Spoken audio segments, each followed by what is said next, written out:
Because if you're thinking about building a church website on your own, you need to have the right tool that's going to help you get the job done. So here are the top website builders that you need to know.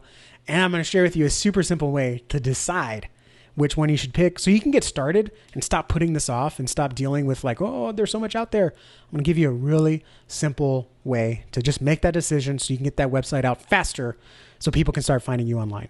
Okay. I've used all the top website builders out there. So when I make these recommendations, you have to understand I'm doing it from a point of experience. The recommendations I give you, I have no affiliate links. I think I have affiliate link for one of them, but I couldn't find it. So I'm just not going to use it here. Maybe I'll put it in the bottom. But the reason I have an affiliate link is because I believe in the software. Okay. And I've got a unique spin that I think most people won't tell you about, because look, there's a lot of options out there. Okay. There's WordPress, Squarespace, Wix, Divi, WordPress, Elementor, Beaver Builder, ChurchGo, Subsplash, ChurchSpring, Church Web Dev, FaithWorks. Well, FaithWorks is an agency, but there's so many options out there. All right, and they use so much different jargon. Okay, who's the server? What is a server? What's a host? What's a domain? What do I need to get this done? I don't know. There's so much out there. This one has Sermon Engine. This one has Sermon Library. This one has, there's so much options out there. It can be very overwhelming to figure out what do I need. And it's risky to make the wrong choice, because if you invest time in the wrong decision, it's going to be harder for you to leave, because a pastor or church leader or finance committee is going to be like, we've already invested in this and we're going to stick with what we have. Okay. That's tough to escape that. And then also, if you make the wrong choice, well, now you've just wasted budget and time, and now you got to respend that time all over again. Right. So you don't want to make the wrong choice. So I'm going to give you a breakdown of the 3 categories of church websites and how you know which one to do. Okay. My goal, by the way, at the end of this video is for you to make a decision. Okay. If you're shopping around and you came across this video and you're trying to figure out what the best one, I'm going to give you 3 options. And within those 3 options, there's a few sub options. Okay. And right then it comes down to personal choice, and I'll just give you my recommendation. Okay. So there's 3 categories of church website builders that you need to understand. Number 1 is WordPress.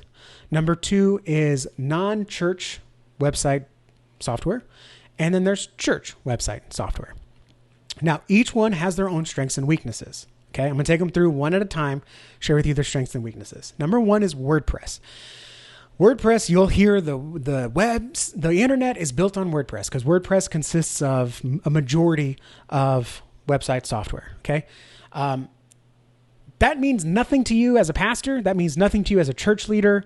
That is using social proof to try to get you to do something. And I've actually talked to some freelancers that say they love to recommend WordPress because they know it and the average person can't figure it out. And so that just makes more money for them when they say, well, you should try this. Everyone else is using it. And when you can't figure it out, you feel dumb. And now you're going to pay me lots of money. I don't like that. Okay. Someone's probably going to clip that and claim that I said it. So let's make sure we get the full context in here. But the benefits of WordPress is that you can basically do whatever. It's a sandbox. It's an open playground. Like, the world is your oyster. But everything is possible.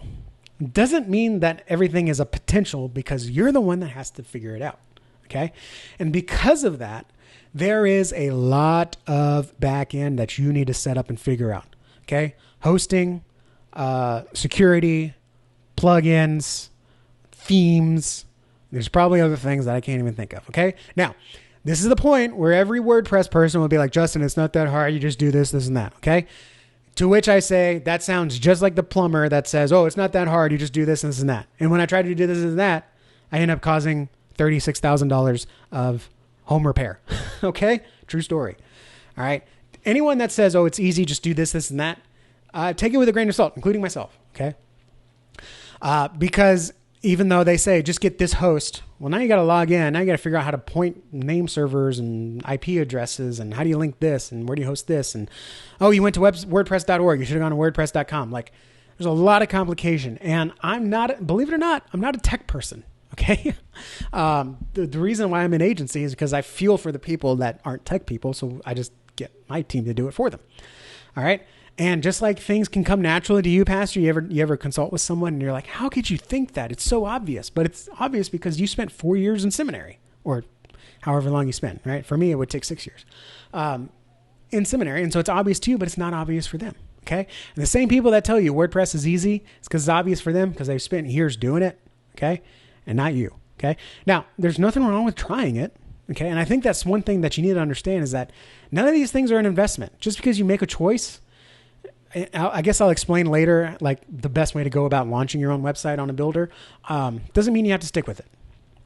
Okay. So the benefits of WordPress is you can literally do everything. The limitation is it's really up to you and your time and whether you can figure it out. Okay. If you're a tech person, you can probably figure it out. Okay. So I would recommend WordPress if you have a very, very, very, I can't say this enough, very, very unique circumstance in which you need a super customized website where you have to really put different pieces together. Okay. And I don't know many churches that fall under that, to be honest. Okay. Number 2 is if you're tech minded. Okay. If you have WordPress experience and you're building your church website, go with WordPress. There's nothing wrong with that. Okay.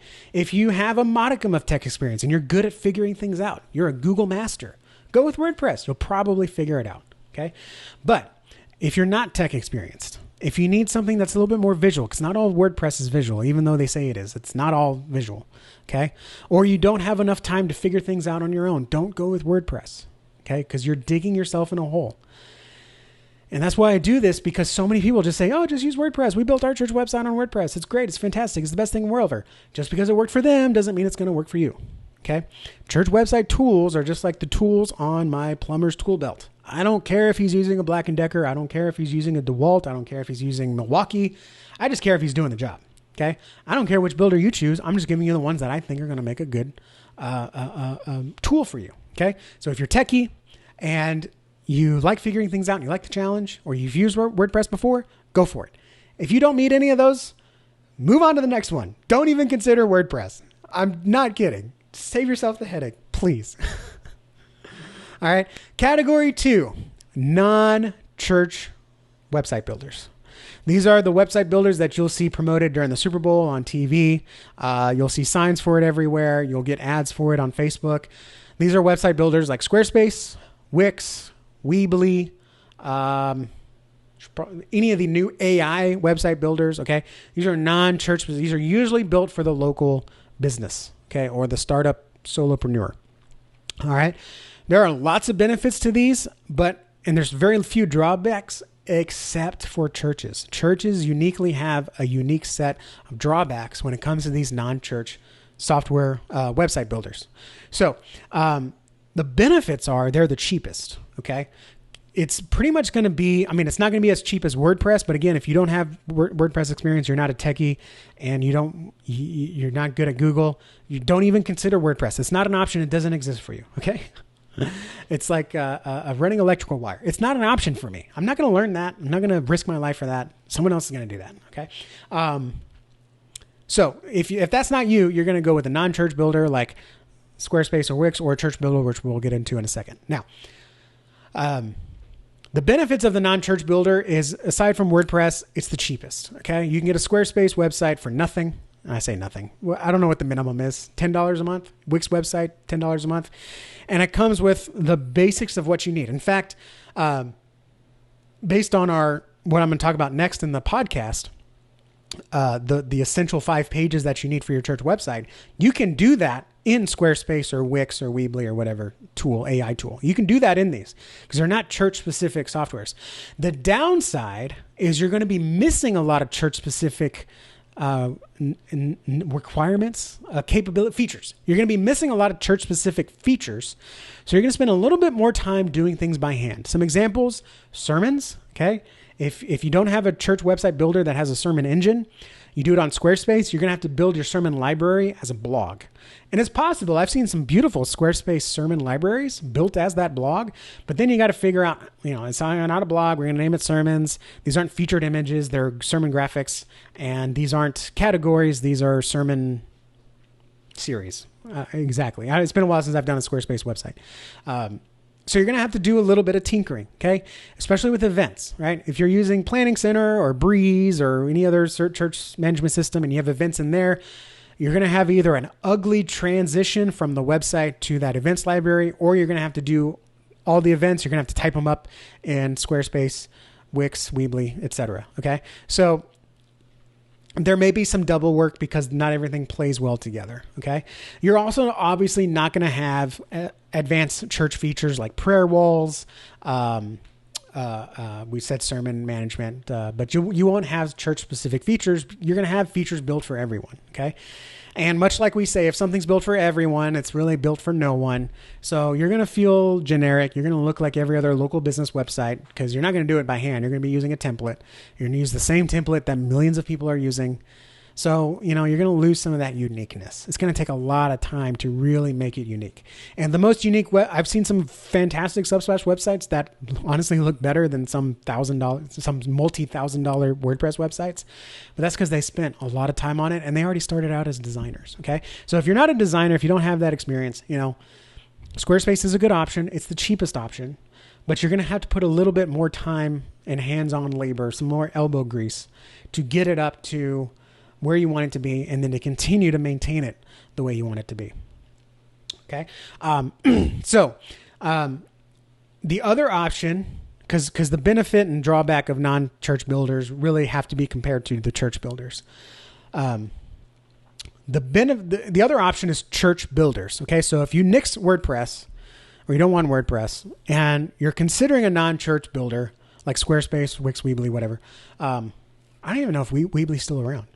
But if you're going to consider those, I think you have to consider a church website builder, because they are modeled after things like Squarespace and Wix, but they're built specifically for the church, so they have unique church abilities. Okay, they might have an integrated app that you can download in the App Store and provide for your church. They'll have sermon management. They might have prayer walls. They'll have event management specifically for a church, like they'll have signups and RSVPs, and they might link with your church management system, like ChurchCo links with Planning Center, or Subsplash links within its own app. So the church website builders are built with the church in mind. Now, because it's a little niche down, just the economy we live in, they are going to be a little bit more expensive. Okay. I think ChurchCo sites start at $29. Subsplash sites, well, you get an app and a website, but it's at least $100 a month. Okay. So obviously if you go with a non-church builder, something that's a little bit more generic, you're going to get a more generic price. It's going to be cheaper. But honestly, unless you live in the poorest county in America and you're paying for this out of pocket, like in those circumstances, go with Squarespace, or Wix, or if someone's donating it and they're like, I only have this much to donate and it's only the price of Subsplash or Wix, go with that. Okay. If it's less than $30, don't go with, you don't have $30 a month for ChurchCo, then go with those other plans. But if you can get at least $30 a month, you need to go with ChurchCo. And the other options are Omega by Ministry Designs, another good platform, ChurchCo, Subsplash, Tithely. Okay, I've been on the back end of all of those for clients, for consultations, walkthroughs, etc. Those are the four that I recommend. There's a lot more out there. In fact, when I was doing research, I was getting ads for software. I was like, I didn't even know this was a thing. But those are the four that I recommend if you're going to build your own website. And the ways that I would recommend them are, Omega is good if you're already in the church marketing university space, because they give it to you for free and it's good. They build it with SEO in mind. It's got all the features you need for a church. It's good. Subsplash, I like if you are intent on building your own media library. It's more expensive. It's more niched. Okay. So if you're like my church and you have a media library and you want to be found and you want a TV app, Subsplash is good because you do it once and it goes across your website, your app, your TV app, all that good stuff. I like Subsplash if you're in a media rich environment, meaning like you have just as many people watching online as you do in person. All right. If you want things done fast and well without thinking too much about it, I like ChurchCo. All right. And for most websites, I don't recommend the basic ChurchCo subscription plan, I recommend the middle tier one. That's $50 a month, because that gets you pretty much everything you need. Like, the only other thing you pay for is for them to manage it completely for you, which is fine. But you get all the sermon, you get podcasting, you get the events, you get the signups, you get all the design things. I think their designs are the most beautiful out of all the options. Okay. But again, the only reason why I would recommend, actually, if you can't afford a church website builder, my first recommendation is to figure it out. Figure out how to get it, right? Go sell the stuff that's in the equipment office. Go sell the organ. I don't know. But I really don't think it's worth it to have a non-church website builder when you could have a church-specific one, because you're just causing yourself more headache and more time down the road. So that's the whole context of how to pick a church website builder. So to sum it all up, okay, and thank you for hanging out with me so far. All right. If you're going to build your own website and you have technology experience or you've used WordPress before, go use WordPress and shut up about it. All right. You can tell I'm not a huge fan of it. But if you are going to use a website builder, I strongly suggest first start with the church website builders. And a lot of people, they don't get these because they just don't know they exist. All right. But they exist. There's dozens of us. First and foremost, the top two. Subsplash, if you're media heavy, meaning you have a media library, you're intentional about the videos you're putting out there. Maybe you already have a TV ministry, maybe you want to build one, or you're like our church and you're building a library of resources and teaching curriculums and stuff like that. Subsplash, I love. Also, if you're doing live streaming, if you want an app, it all comes in there too. It's all bundled nicely. Churchco, I like Churchco if you just want to spend less time doing your website, okay? Because the website portion of Subsplash, you got to spend a lot of time with, okay? Because their templates are bare bones. It's nothing against them, but it is what it is. So you got to spend a little bit more time with the Subsplash website. Churchco, it's pretty much good out of the box. In fact, even when you sign up for a plan, they ask you some information and they build your site for you, okay? It's not one and done, but it's pretty close, okay? So I like Churchco if you're going to do that. Again, Omega, only if you're already in the church marketing university space. You have my permission, use Omega. I don't know too much about their SEO, but I am very glad to see that they're SEO focused. So, that's something to consider. If you want to rank top, Omega is going to give you the tools to do that. Churchco gives you the tools to do that. Subsplash gives you the tools to do that, but it's not as obvious on the back end to get that done. The last one I recommend is Tithely. And that's more if you need an entire ecosystem. I don't recommend getting a Tithely website by itself because it's like $30 a month. I recommend if you need everything, you need a website, you need an app, you need messaging, you need church management, you need giving, which all the other ones have giving included too. But you want it all in one ecosystem. It's like $120.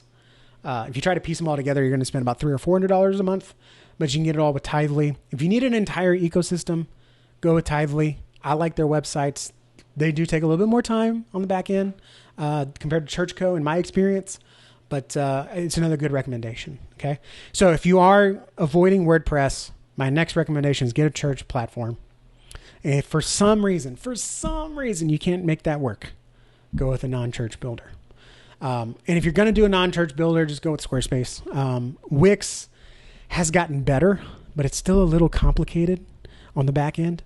And they have they pitch a lot of features for Wix, like web chat and all this stuff. It's just not worth it. It's a lot of back end setup, a lot of things that still mess up. Just go with Squarespace. Okay. But I would recommend avoid WordPress, avoid Squarespace, and just get a church website builder. And all of these tools, by the way, you can get in the back end and you can tinker it just as well as WordPress. You're just, there's not a plugin for everything. Okay. Now let me bring this all in context. Okay. No matter what you do, you have to make sure that you create an engaging website. An engaging website is not limited to the design. It's also in the content. It's in the pathway that you take people down. It's in aligning it with your mission and creating an intentional strategy to reach the people that are looking for a church or that God's calling and they find your church online. Okay. This is why it's an entire step of our definitive church website method. And we have a process called Be Engaging where we walk you through building out the content first, then supporting it with design, and then optimizing and maintaining it. Because just like you don't just plant flowers and just let them sit there, you got to maintain your garden. You have to maintain your website. So this is all part of the Be Engaging process that we've created. If you want to talk about what that looks like, if you want us to coach you through it, if you want us to just build your website for you, NavaChurchMarketing.com, you can schedule a call. We can talk about what that looks like. Okay. But look, the most important thing I want you to get out of this is a longer video, I understand today. But you can tell where I got my start. This is the most passionate part of my job. Okay. Actions trump intent. You have to, if you're looking for a website right now, this is it. This is decision-making moment. I've given you the definitive list of the tools you need and why you would get those tools. Now's the time to make decision. Okay. Move forward with either WordPress, with either Churchco, Subsplash, Omega, or Tidely. And I gave you the requirements for that, or Squarespace. Just do that. Okay. That's my personal opinion. Could change tomorrow. Doubt it, but it could change tomorrow. Okay. But as of the recording of this video, those are your only options. And I've laid out the reasons you would choose those. All right. That's it. Go build your website, because people are looking for a church, and the longer time you spend shopping around for products, the more chances the enemy gets to distract them away from the church that God's calling them to go to, your church, because you were too busy shopping around. Make a decision, get to building. Next, I'm going to show in the next video, or in the next, wherever you're listening, I'm going to show with you the 5 essential web pages you can build in a day and have a website that's going to bring people to church by this Sunday.